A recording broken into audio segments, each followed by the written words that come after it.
et qui est définie par AX, on associe racine de x. Voilà la fonction. On peut écrire comme ça. DG, domaine de définition de la fonction racine carrée égale 0 plus infini.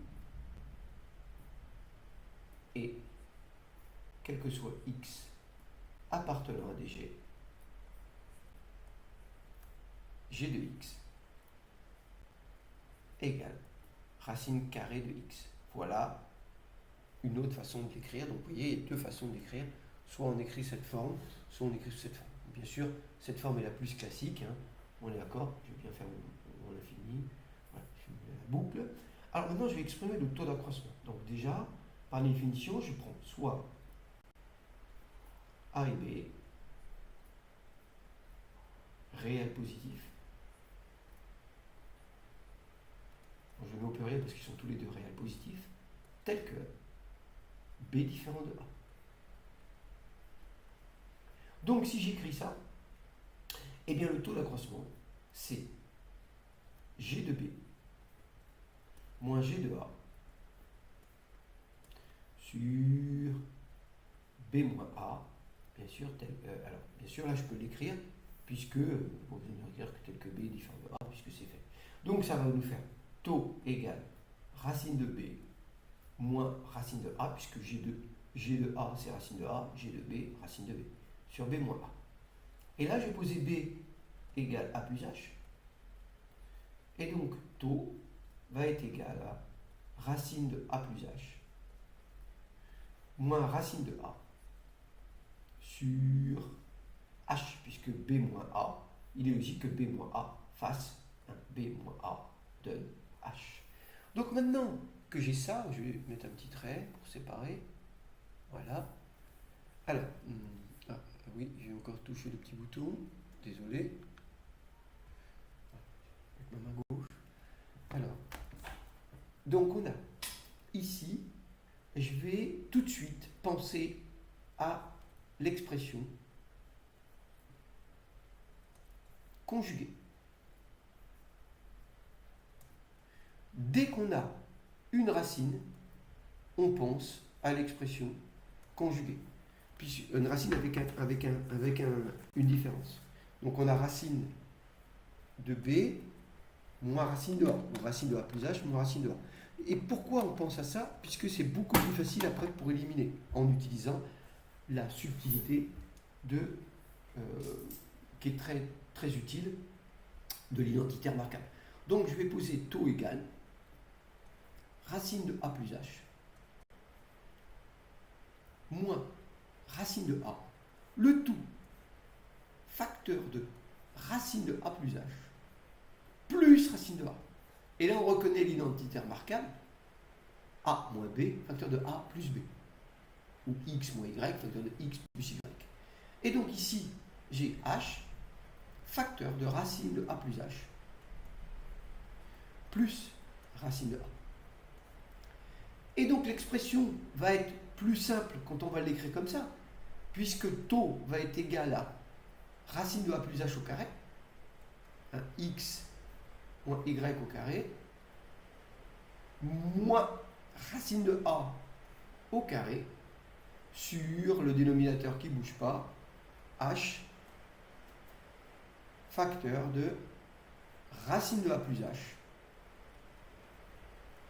plus racine de A. Donc ici, je vais essayer d'éliminer quelque chose qui me gêne pour écrire. Je prends la petite gomme, désolé pour la petite manipulation. Voilà, il y avait un petit truc ici qui me gênait, mais je pense que c'est sur l'écran. Oui, donc je ne sais pas ce que c'est. Donc voilà, je reprends ça. Donc ici, j'ai taux qui s'exprime comme ça. Et on voit bien que taux, eh bien en développant, la racine va, puisque c'est le au carré, donc il reste ce qu'il y a sous la racine, moins A, sur... De toute manière, il y a toujours une simplification. A plus H, plus... C'est pour ça qu'on fait faire cette technique. Donc implique que taux égale H, puisque vous voyez bien que les A s'enlèvent, sur racine de A plus H, plus racine de A. Le tout multiplié par H, que je mets ici pour comprendre que je le simplifie. Donc là, il reste 1, puisque H, c'est H fois 1. N'oubliez pas ce piège. Ici, n'oubliez pas le 1. C'est pas 0. Donc, taux égale 1 sur racine de A plus H plus racine de A. Et là, c'est l'expression la plus simple du taux d'accroissement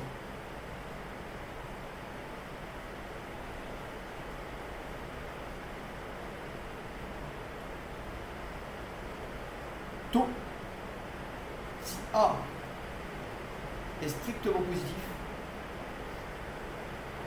et H différent de 0. Que A soit positif, c'est une obligation. J'ai rayé ici en écrivant, donc je remets ça. Désolé. Donc maintenant, je vais faire la limite. Quand H tend vers 0, de racine de A plus H, il reste racine de A. Puisque H, A plus 0 fait A, et racine de A plus 0, racine de A. Donc il reste racine de A. Alors, limite, quand H tend vers 0, de racine de A plus H, plus racine de A, eh bien ça fait racine de A plus racine de A. Ça nous fait 2 racines de A. Alors,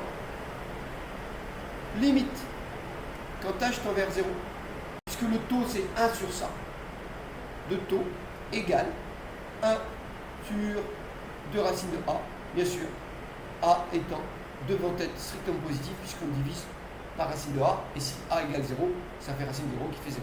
Donc voilà pourquoi A strictement positif. Et donc le taux d'accroissement nous donne, pour nombre dérivé, c'est la limite en 0, donc G de A, G' de A égale 1 sur 2 racines de A, et ça, c'est le nombre dérivé de G en A, si A positif. Voilà, chers élèves, merci à vous.